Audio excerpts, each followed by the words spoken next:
I traded my mother's heirloom diamond earrings for an untraceable burner phone this morning, but I didn't do it to buy jewelry. I did it because I found a blueprint of our house in my husband's desk with point of origin circled in red over my mother's bedroom.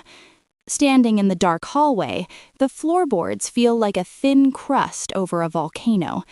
My husband, Soren, is in the kitchen right now, pouring a glass of wine for the woman we hired to save our family, a caregiver named Anya. They think I am sedated. They think the fragile, grieving daughter is tucked away in a drug-induced fog. But I'm standing 3 feet away from them in the pantry, listening to the sound of my life being dismantled. It's a moral trap that has me pinned against the wall.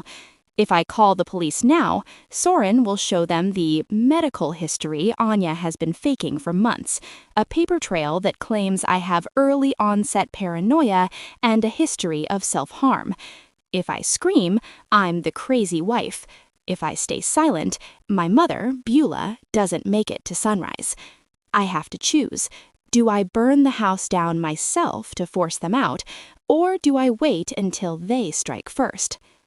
Soren, the insurance adjuster, called. Anya's voice is a low, sultry purr that makes my skin crawl. He said the policy is active. As long as the fire is accidental and starts in the north wing, the payout is double because of the historic status of the architecture. The north wing is where Beulah is, Soren replies. I can hear the smile in his voice. The same smile he used when he told me he'd love me until his last breath. He just didn't specify that his last breath would be filled with the smell of my mother's burning house. It's the only way, Soren. The debt is too high. The casino won't wait another week. If Beulah forgets a candle in her room, the debt is gone and we're free. I reach for a heavy glass jar on the pantry shelf. My hand is shaking, but my mind is a cold, sharp blade. I realize now that Soren didn't lose his job 6 months ago. He quit. He's been spending his days at the track and his nights planning the perfect tragedy. I step out of the pantry.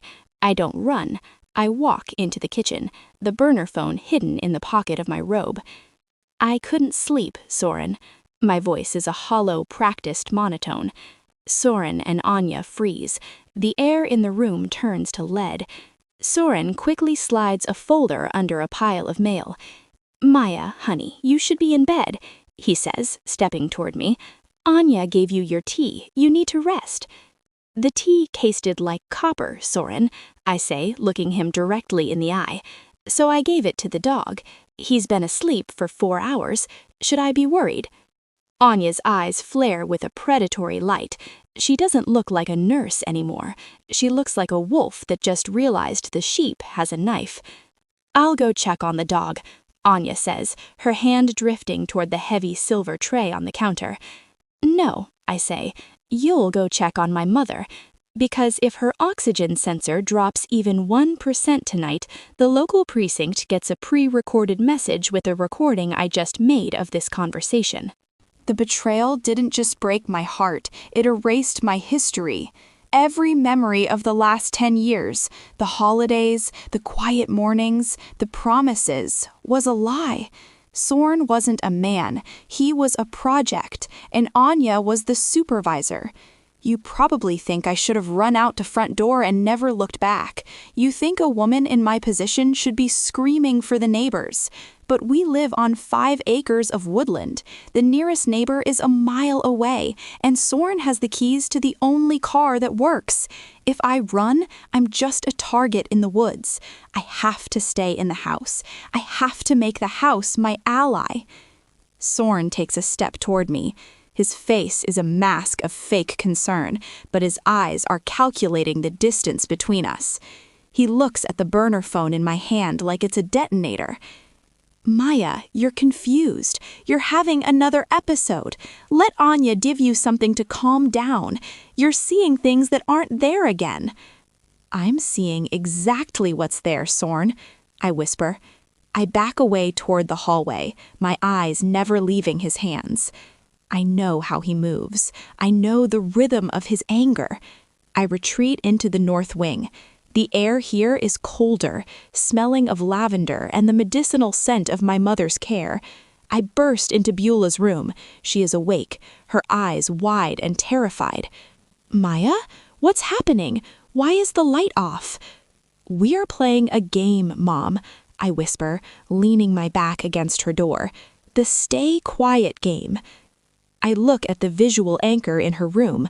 I realize that Soren is already in the hallway. I can hear his heavy footsteps. He's not pretending anymore. He's looking for the burner phone. The sound of his leather soles on the hardwood is a rhythmic thud, like a heartbeat. I know you're in there, Maya, he roars. Give me the phone and we can talk about this. Don't make this harder than it has to be. There's nothing to talk about, Soren. I know about the casino. I know about the North Wing plan. I know you never loved me. The silence that follows is more terrifying than the shouting. It's the silence of a predator realizing the trap has failed. I pull my mother out of bed. She's frail, but the adrenaline is giving her strength. We don't go for the door. We go for the servants' closet, a narrow space that leads to the attic. We scramble up the ladder. My mother is wheezing, her lungs struggling with the exertion. I pull the ladder up just as Soren bursts into the room below. I can hear him panting, throwing furniture aside, looking for us under the bed. Where are they? I hear Anya scream from the hallway. The closet! They went into the crawl space. Get the lighter, Anya. If we can't find them, we start it now. The smell of dust and old memories felt like a shroud as I realized the hunter was finally in the trap. I am moving through the attic now, a ghost in my own home. My bare feet press against the rough-hewn beams, navigating the dark with the precision of someone who grew up playing hide-and-seek in these rafters. Below me, the house is a cavern of whispers and malice. Soren and Anya are no longer partners. They are two animals locked in a cage, each trying to find a way to eat the other before the walls close in. I look through the hole. I see Anya. She isn't looking for me or my mother anymore. She has abandoned the lighter. She is at the wall safe in our master bedroom, the safe Soren told me was for emergencies only. Her fingers are flying across the keypad. She knows the code. Of course she does. Soren probably gave it to her while they were laughing about how easy I was to break. She pulls out the stack of cash and the black leather pouch containing the offshore account keys. She's stuffing them into her medical bag, her eyes darting toward the door every 3 seconds. She isn't waiting for the fire. She's planning her exit while Soren is busy playing the villain in the hallway. Soren! I yell, my voice echoing through the floorboards like a judgment from the heavens. She's at the safe. She has the passport and the cash. She's leaving you to burn, Soren. The silence that follows is shattered by the sound of Soren's heavy boots sprinting toward the master bedroom. I hear the door crash open. I hear a guttural roar of betrayal. You greedy witch! Soren screams. You are going to let me take the fall, Soren. I saw the documents you signed. You are going to pin the fire on me. Anya's voice is a shriek of desperation.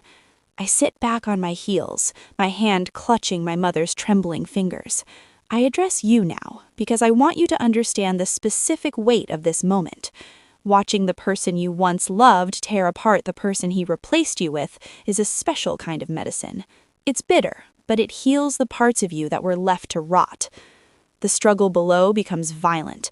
I hear the safe door slam. I hear the sound of a lamp shattering against the wall. They are destroying the very room where we used to dream of a future. I sat there, listening to the destruction. You might think I should have felt pity. You might think I should have called out for them to stop before someone got killed. But every time Soren called her name, I remembered how he looked at me when he told me I was losing my mind. I realized that the only thing worse than a predator is a predator who thinks he's the smartest person in the room. The gas, Soren! Anya screams suddenly. Do you smell that? I don't care about the gas. Give me the bag. In his blind rage, Soren has knocked over the antique heater in the hallway, the one he'd tampered with to make the accident look plausible. I hear the hiss, a low, rhythmic sound like a snake in the grass. The smell of natural gas rises through the floorboards, thick and cloying. I use the burner phone. I don't call the police yet. I call the insurance company's fraud tip line. I play the recording of their conversation from the kitchen, the one where they discussed the North Wing payout. I'd like to report a planned arson in progress, I say. My voice is steady, calculated. I'd like to report a planned arson in progress. The policyholders are currently fighting over the payout in the master bedroom. I think you'll want to send your adjusters and a coroner. Suddenly, the house shakes. A loud metallic boom echoes from the basement. Soren, in his attempt to stop Anya from reaching the back stairs, has slammed into the main gas manifold. The house is a bomb, and he's holding the match. Maya, open the attic door! Soren is at the base of the ladder now. He's pleading. The powerful man is gone, replaced by a terrified child. I can't, Soren, I say, leaning my head against the floorboards. The lock is sticking. You know how they are with these old houses. They're so unpredictable, just like the wife you thought you sedated. I'll kill you, he roars, but it's a hollow threat. The gas is so thick now that every word he speaks is a risk. I lead my mother to the attic window. There's a fire escape, one Soren never noticed because he never bothered to look at the history of this house. We climb out onto the cold iron rungs. I look back one last time. Goodbye, Soren. I hope the payout was worth it. Standing on the damp grass as the first lick of flame finally touched the roof, I realized that some legacies are meant to be ashes. The house didn't explode in a movie-style fireball. It burned slowly, a deliberate, cleansing heat that seemed to swallow the lies of the last 10 years. I watched from the edge of the woods, my mother leaning against me, her weight a reminder of why I had stayed in that house for so long. I watched as the sirens finally arrived, their blue and red lights cutting through the fog like a promise of a world that still had rules. The firefighters moved with a frantic energy, but even they knew the North Wing was a lost cause. I watched as Soren and Anya were dragged out of a cellar window, their faces black with soot and their clothes shredded from their struggle in the dark. They weren't holding hands. They weren't looking at each other with the practiced heat of two lovers on the run. They were fighting each other even as the paramedics tried to give them oxygen. Anya was pointing a trembling, blackened finger at Soren, screaming about the insurance fraud and how he had forced her to tamper with the medications. Soren was pointing at the attic, his voice a raw, jagged ruin as he screamed my name to anyone who would listen. I address you now, the person listening to this, because I want you to know that the most dangerous thing in the world isn't a man with a plan. It's a woman with nothing left to lose. We spend our lives being told to be the peacekeepers, to be the ones who hold the family together at any cost. But sometimes the cost is your own soul, and when you finally decide that your soul isn't for sale, you become a force of nature that no plan can contain. I walked over to the lead investigator, a man with tired eyes who had seen too many accidental fires in his career. I didn't look like the victim he was expecting. I didn't look like the unstable wife Soren had described in his fake medical reports. I stood tall, the heat of the fire at my back, and I handed him the burner phone. They tried to kill my mother, I said.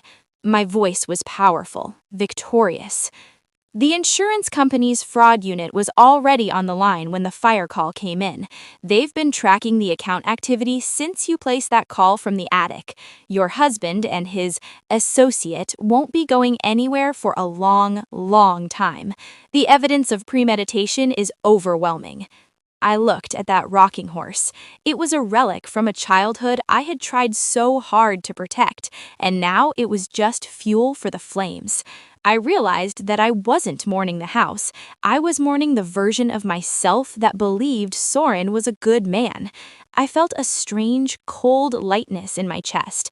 I felt like I was breathing for the first time in a decade, the air no longer thick with the scent of his cologne and his lies. You might think I should feel some shred of guilt for letting the house burn. You might think I should have tried to save the furniture or the photos. But those things were already tainted. They had been watched by their eyes, touched by their greed. Let the fire have them. Let the earth take the ashes. I walked toward the ambulance where my mother was being treated. She was wrapped in a heavy, reflective blanket, her eyes bright and clear for the first time in months. The fog of the sedatives had finally washed away, leaving behind the sharp, stubborn woman who had raised me. "What now, Maya?" she asked, her voice a fragile thread in the wind. "Now," I said, "we go to the hotel. We ordered the most expensive room service on the menu, and tomorrow we go to the bank." "But the money," Soren said. "He spent it all. Soren said we were broke, Maya. He said the house was all we had left." "No, Mom," I said, reaching into the deep pocket of my robe and pulling out the final piece of the puzzle. Soren thought he was moving the money to a private account in Switzerland. He thought he was being clever, using the caregiver's login to hide his tracks. But I've been the one managing the household Wi-Fi for 10 years, Mom. I've had a keylogger on his laptop since the day I found that blueprint. I switched the routing numbers weeks ago. The money isn't in Switzerland. It's in a trust account in your name. Every penny he stole, every cent of the inheritance he tried to burn away, it's all there, and he doesn't have the password." My mother laughed, a real, genuine sound that I hadn't heard in years. It wasn't the laugh of a victim. It was the laugh of a woman who just realized she was the house, and the house always wins. As the sun began to rise over the smoking ruins of what used to be my life, the police led Soren toward the cruiser.